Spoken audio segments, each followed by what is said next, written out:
আজ আষাঢ় মাসের 28 তারিখ রবিবার। বেণীমাধব শীলের ফুল পঞ্জিকা অনুযায়ী আজকের রাশিফল। মেষ, অযথা খরচ হতে পারে, বাজেটের দিকে নজর দিন। বৃষ, মনের দুঃখে কষ্ট পাবেন, নিজেকে সামলান। মিথুন, রাগের মাথায় বড় ক্ষতি হতে পারে, সংযত থাকুন। কর্কট, আপনার সুনাম ও খ্যাতি বাড়বে, সকলে প্রশংসা করবে। সিংহ, জমি জমা নিয়ে বিরোধ দেখা দিতে পারে, আইনি পথে হাঁটুন।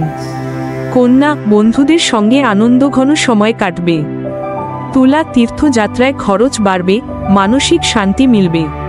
বৃশ্চিক, নতুন মিত্র লাভের সম্ভাবনা, যোগাযোগ কাজে লাগবে।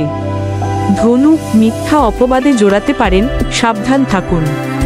মকর, কাঙ্ক্ষিত কিছু প্রাপ্তিতে বাধা আসতে পারে। কুম্ভ, দান ও ধার্মিক কাজে মন যাবে, প্রশান্তি মিলবে। মীন, কোনো বিষয়ে অনুশোচনা হতে পারে, হাল ছেড়ো না। প্রতিদিন এমন রাশিফল পেতে চ্যানেলটি সাবস্ক্রাইব করে পাশে থাকুন।